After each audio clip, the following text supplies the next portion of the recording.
Hello, I'm Kamali, taking you through some of the things people are talking about and some of the stuff they're sharing around the world on NewsFeed today.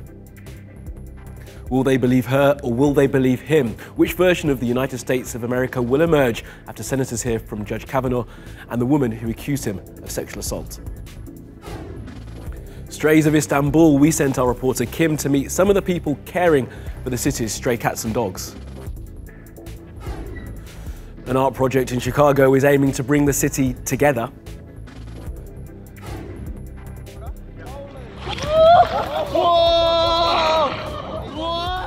And sealed with a slap, it's Thursday's Animals Doing Stuff.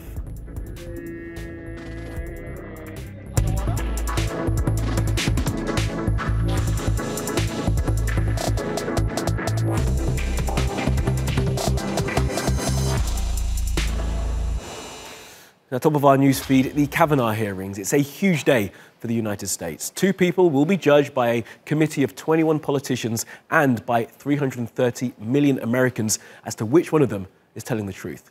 It's accuser versus accused. We'll hear from Dr. Christine Blasey Ford and from Judge Brett Kavanaugh in just the kind of big set-piece TV event that's becoming of a reality star TV president. And speaking of Mr. Trump, it's quite clear which one of them he believes. They're actually con artists because they know how quality this man is, and they've destroyed a man's reputation, and they want to destroy it even more. And I think people are going to see that in the midterms, what they've done to this family, what they've done to these children, these beautiful children of his, and what they've done to his wife. And they know it's a big, fat con job. And they go into a room, and I guarantee you, they laugh like hell at what they pulled off on you and on the public. Now, Dr. Ford accuses Judge Kavanaugh of assaulting her in the early 80s, and many people don't characterize those allegations as a con job. As we've shown in the past few days of covering this story, there are many reasons why they've just come to light. The hashtag Why I Didn't Report explained over the weekend. Just because Dr. Ford didn't come forward 36 years ago does not mean that what she said happened didn't happen. In the lead up to today, people online have been rallying behind hashtags like I Believe Her and Believe Survivors. And now the hashtag Time's Up movement, which has been calling out sexual assault and harassment wherever it surfaces, has released this ad. Dear Judge Kavanaugh, Mr. Kavanaugh, we the people call on you to withdraw your nomination to the Supreme Court of the United States of America. We call on you To withdraw, not as a declaration of guilt or innocence, but as a declaration that the sanctity, legitimacy, integrity of the highest court in the land are more important than any one man or one man's ambitions. We the people Demand a Supreme Court justice without allegations of sexual assault or perjury, because the safety and dignity of women is no longer secondary to the needs of powerful men. And as that ad laid out, this is about way more than the accusations. It's about the future of the US, it's its highest court, and further, the future of the nation. Now, Republicans want Judge Kavanaugh to be confirmed to the Supreme Court as a lifetime appointee, remember, because he is a conservative. And many conservative so-called pro-lifers hope he could change the law on abortion, for example. But Democrats want to delay his confirmation in the hope that they might take control of Congress after the November midterms and potentially set the Supreme Court on a very different path. And all of this boils down to what 21 people believe happened at a high school party in Maryland in 1982. Let's take a look at some of the other things that caught our eye on social media. Adultery and Section 497 have been trending on Twitter. Why? Because India's Supreme Court ruled this morning that it's no longer illegal to be an adulterer there. It struck down Section 497 of the Penal Code, which was over 150 years old. It stipulated that a married woman couldn't sleep with another man without her husband's permission. In judgment, the Chief Justice said it was unconstitutional and violated women's rights. Interestingly, there are no records on how many people had been prosecuted under the old law. Staying in India, this trailer is for the new movie that has the internet there buzzing. It's a film called Thugs of Hindustan. It's a big budget story of resistance against the British East India Company, starring one of the biggest names in Bollywood, Amitabh Bachchan. It's out next month.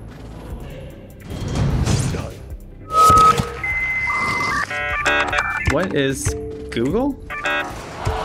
What will happen on Y2K?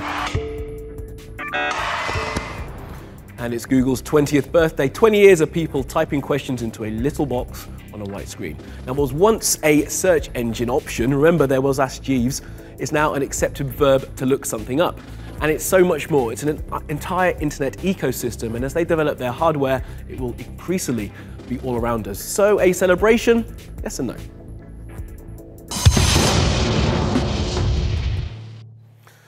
The Italian government is bringing much stricter measures to deal with migrants. The plan, which will make it easier for people to be deported, was put forward by Italy's far-right Interior Minister, Matteo Salvini.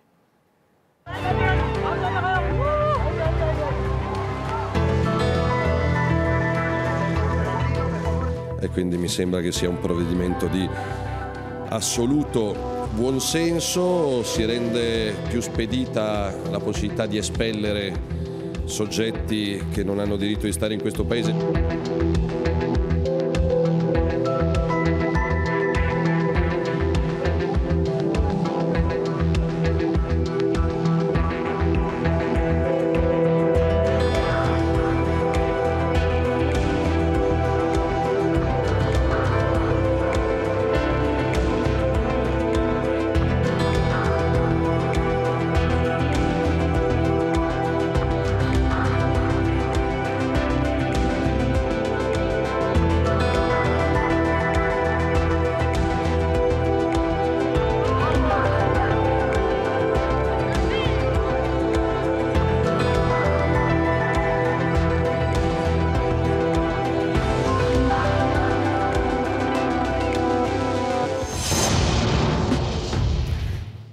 If you're lucky enough to have spent any time here in Istanbul, you can't have failed to notice how well these stray cats and dogs are cared for by local people.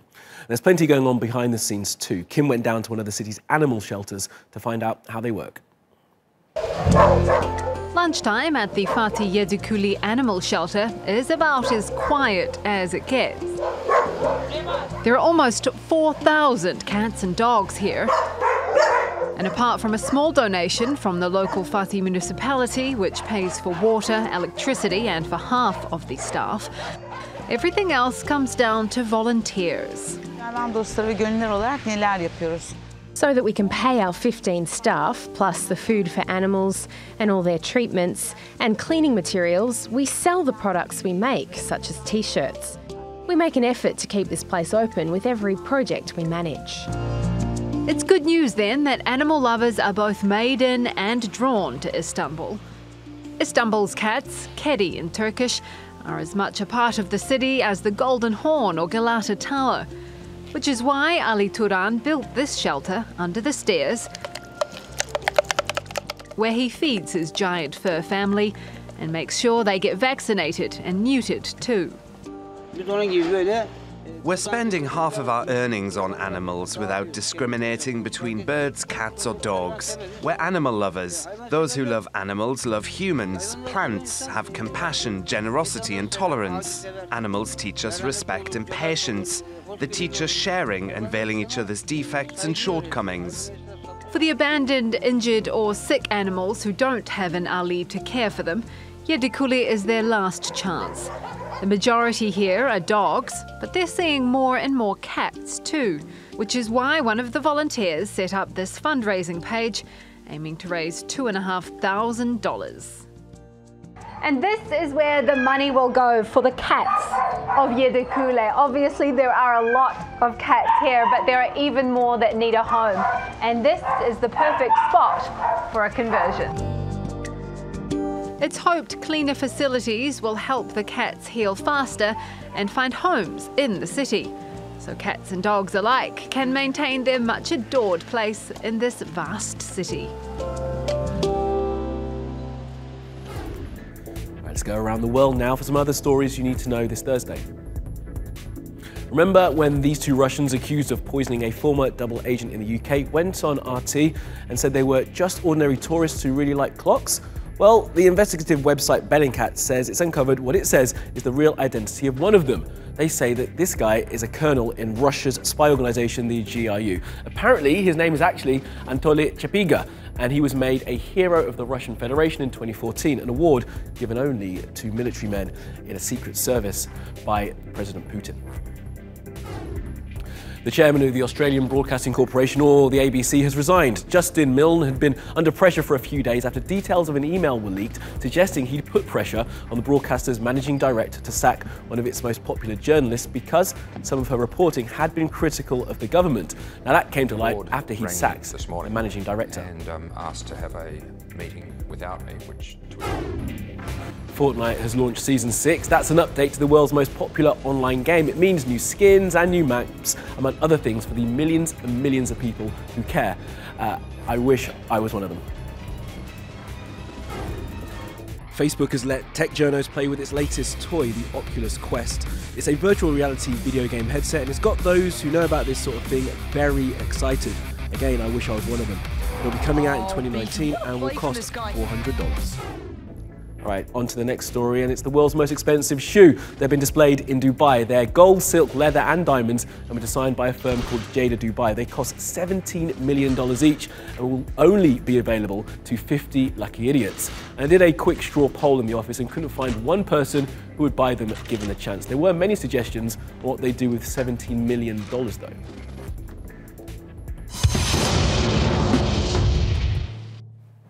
Now, Chicago is a city divided with one of the worst crime rates in the United States. But one woman is using art to draw people together. I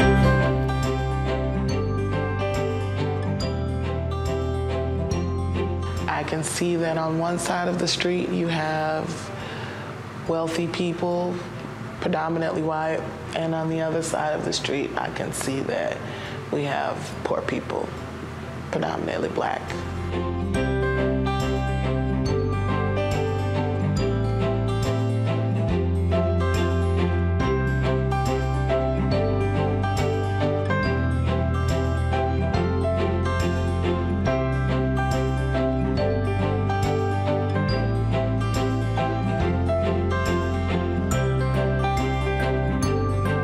If I live on this side of Cedric and they live on this side of Cedric and I want to get to know who they is, I'm gonna have to cross the street either way. Charlie crossed the street and said, hey, I'm coming to you.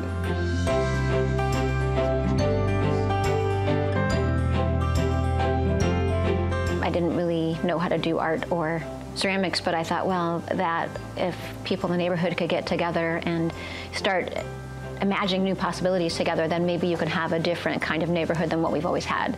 Closer together! We are one! I think there's at least a small part of everyone who would be happier if we were connected. And I think the divisiveness that's kind of taken over our society is something that people are tired of. I mean, in some ways I feel like we've accomplished so much in terms of building community and maybe changing the discussion, what people are talking about a little bit. On the other hand, I feel like we just barely scratched the surface. And in today's Animals Doing Stuff, we take you to the frigid waters of New Zealand's South Island. Enjoy. Underwater?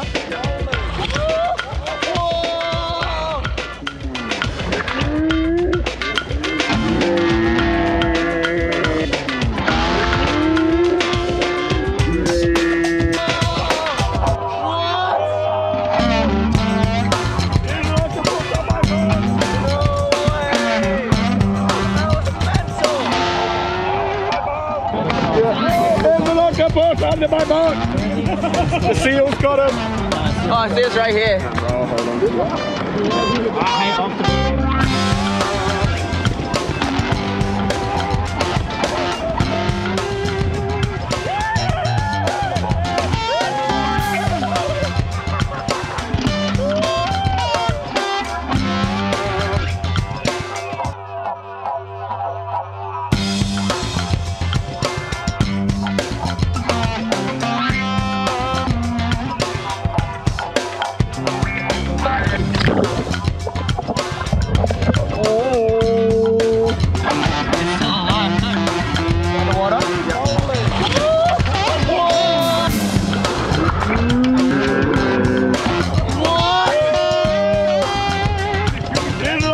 On my boat!